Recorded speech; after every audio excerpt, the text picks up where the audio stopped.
Oras manghigala 30 minutes una mudangat ang oras sa alas 9 sa buntag. So ato ang balikan no ang ato ang umaabot nga summit. Kay basim human na lang tawa ta ka istorya sa ato ang umaabot nga summit nga karong Agosto Wednesday o Thursday. 7, no? Na pa August 7, so Thursday. Yes ma'am. Unsa ato ang mga mahitabo diri sa ato ang summit? Kisay ato ang mga participants sa ato ang mga una dang gusto namo ipahibalo no sa mga labi na gid particular sa Davao kay diri man na ang host city sa mao nga Mindanao Summit on Migration, Environment, Peace and Development nga ipagayon diring karong Agosto 7 diha sa Pinnacle Hotel.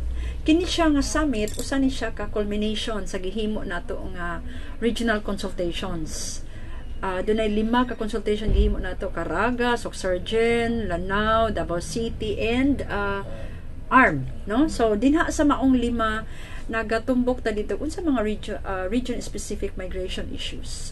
Nya dito sa mga migration issues nga nilutaw naghatag pud og mapipila ka recommendation. Tan-aw namo sa Mindanao Migrant Center nga daghan man kaay nga issues dang importante kaay na matan-aw pod. O labi na dinhi nga magisguta og koneksyon kabahin nining tulo ka komplikado kay nga mga terminolohiya, migration, environment, peace and development. Kanang upat ka mga pinulong sana nga mga terminolohiya o terms, no? Tawag nato kuha na siya kanang balangkubo na siya. Og kini nga summit mao ni siya ang pagtibuok sa mga lanlain nga mga region specific migration issues ug ilang mga rekomendasyon. Ug diha sa ato ang summit nagayimbitar ta og mga personalities from the agencies, no, government agencies ug gidapit nato ang katong sa national kato sa DSWD naapod tag imbitar po nato ang MINDA hinaot unta nga madala gyud nato si Representative Luz Ilagan nga mo appeal pod sa maong summit. So this is the first nga nahimong summit. Ingon nila komplikado kay nga summit kay daghang dagkong issue pero tan-aw nako sakto pod nga panahon. Labi na nga ang Mindanao murag gikuso-kuso no perminti sa mga kalamidad. Gawa sa kalamidad na apoy issue sa gitawag nato nga armed conflicts. So kini nga panagtapok usa ka hagit nga unta tan-aw nato in serious terms ang isgutan ng migration. O mao ang summit pod nagahisgot pod nga dapat pasabtan sa tanang tawo diri sa Davao o diri sa tibuok Mindanao o diri sa tibuok Pilipinas pakaha nga ang hisgutan ng migrasyon dili lang nagahisgot kabahin sa mga OFW apan nagahisgot sa tanang tawo nga nagatransfer sa lain-lain nga dapit malagawas man sa nasod o dapit diri sa Davao dapat sa Mindanao. Okay, napaka-ikadugang Sir Emmet?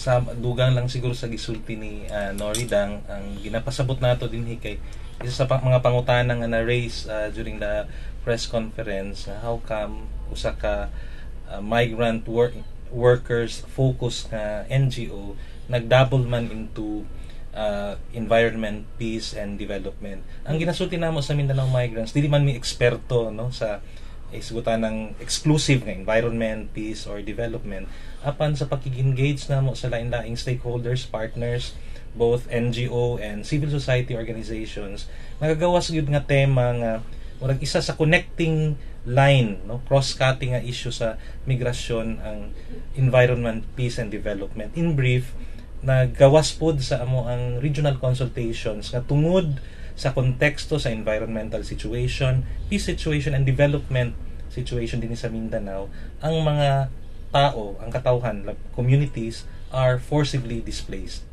And sa forced displacement, diha may tabo ang labor migration ug katong mga ginatawag na mga vulnerability sa mga tao sa trafficking and illegal recruitment. So these are issues nga sa among tan-aw usa ka paradigm no usa ka panghuna-huna bagong panghuna-huna and approach ang gina-offer sa Mindanao Migrants dili para sa iyaha alone as an institution but to all other partners who might want to take on the issue of migration, environment, peace and development. Pero kung maghisgot magukag migration, syempre ang una-unang pangutanan nimo nganong nahitabo ang migration. So sa ingon ta paglantaw-an ng hinungdan, magkatag-katag ang mga hinungdan, di ba? And so mo to makasabot ta nga kini siya dunay kalabutan sa environment, dunay kalabutan sa peace and order and development, of course, no? Kay syempre, ang migration mahitabo man gyud na kung dili na ka pwede nga mopuyo diha. Di ba? Mo-migrate jud ka. So once mag-migrate pug ka, ang problema pud ana nimo sa adtuan nimo, unsa pay mahitabo nimo, no? So daghang mga problema nga atubangon, which is makaingon ta nga okay lang mo adto kag migration nga andam na daan para sa imuha, di ba? Murag nga ana wa kay problema. Pero usually ang migration maggukod gyud na economically, no? Economic wise, unsa bay trabaho nimo, unsa bay dangatan nimo, no? So pwede siguro nga gikan ka sa bukid, gumikan kay ingon ka nga ninghawa ka diha kay gubot kaayo, ya muna o ka diri sa syudad. So asa man ka moadto, no? Basically naatay mga na-interview nga naalang sila sa tulay. Unsa may mga diba? Unsa may ilahang mga trabaho. So wala manggud mi kay gikan manggud mi sa bukid. So murag nga nasudaghan ng mga problema na mahitabo, no? So siguro angayan lamang nga tukion po itong mga lain pang mga issue kay kani siya sa pagtuki nimo mausara manggud ni siya. Mao gyud. Isa rin atuan. But anyway, sa Davao City naka-base ang inyong center, no? So before ta nag-adto diri sa itong mga issue, no, nga lain-laing issue, sa una nga paghisgot nato, nahisgotan nato ang mga ordinansa. No? Kay matud pa nimo nga sa mga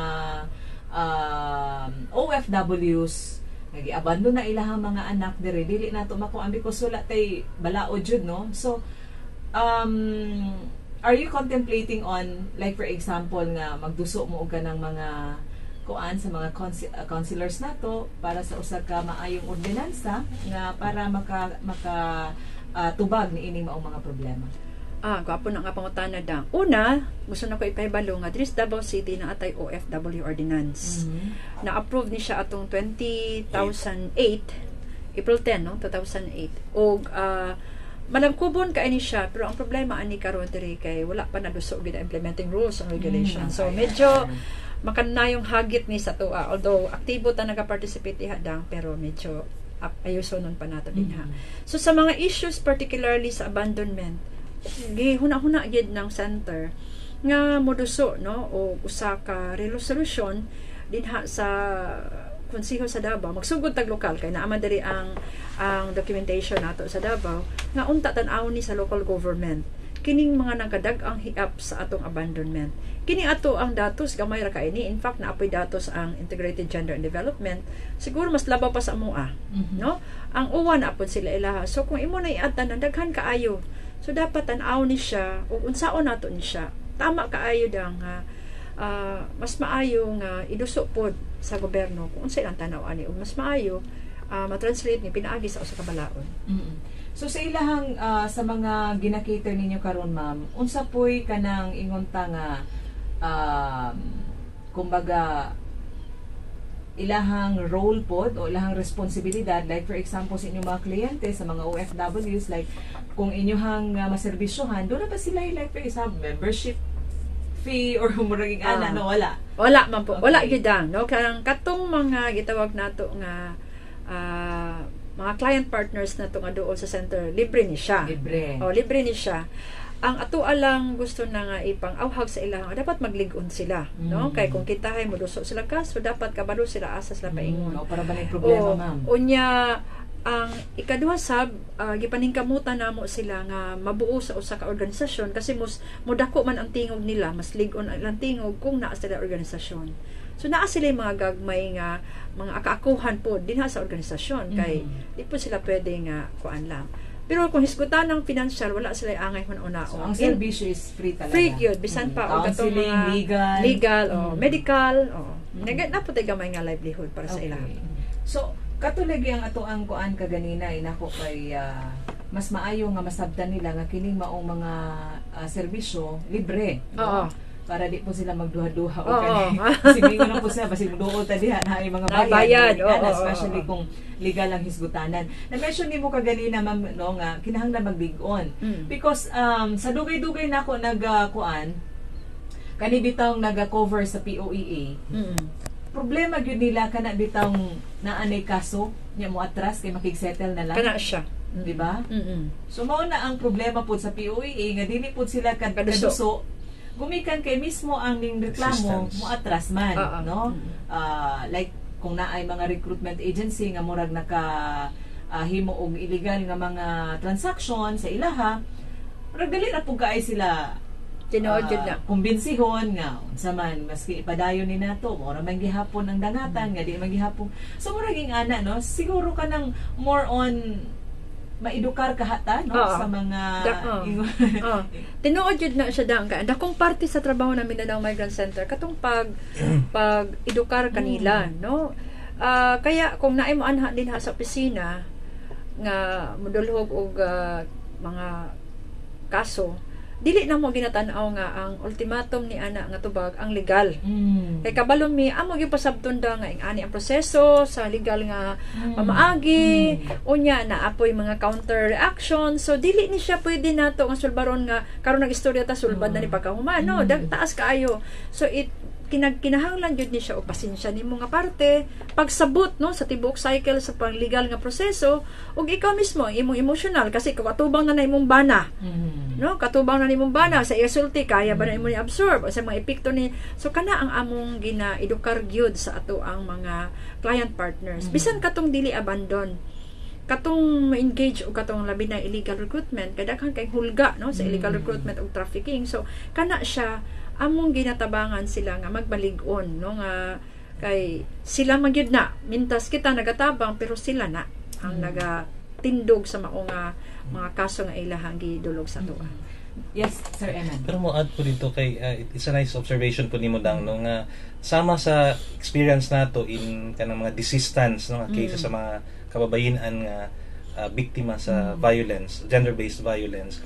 Ang problema sa mga OFW nga naga-file og desistance sa mga kaso nila, refleksyon sa kahimtang pud sa mga OFWs na in general, which is pobre sila, no, so dili nila kaya nga i-push through ang kaso nila tungod kay daghang mawala. So mag-opt sila nga dawato na lang ang counter offer no sa unsa kanang mga recruitment agencies. So kini ang ginasulti namo dang unang related to development issue ang migration kay I think for the government dapat lang tawo niya tong reason nganong naga-migrate man gyud ang mga tao kay ang sa amo po sa Mindanao Migrant Center ang among hunahuna sa migration that is international labor migration unta moabot ang time nga ang pag OFW pag abroad it's a choice.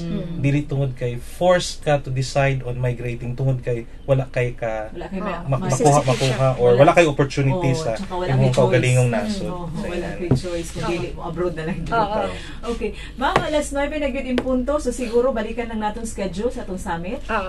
So, una, gusto na ako imbitahon, no? Labi na itong interesado nga mga grupo, organisasyon, o mga individual sa umaabot na ito nga Mindanao Summit on Migration, Environment, Peace and Development karong August 7 dito ni sa Pinnacle Hotel o magtapok-tapok ta dito para maghisgot sa issue nga konektado sa mao nga migration, environment, peace and development. Daghang salamat Ma'am Nori. Salamat kayo. Daghang salamat po Miss Dang Jumala ug sa DXRP Radyo ng Bayan sa paghatag sa amo og kahigayunan sa ere nga mopadayag sa issue on migration, environment, peace and development. Maayong buntag sa inyong tanan. Okay, maayong buntag sa inyong tanan pod. Sa ngalan sa tumakaubanan sa Pikas Lawak sa aming pangoy sa transmitter kauban nato si Emil Jumala. Kini higala Dang Jumala naging daghang salamat ug maayong buntag.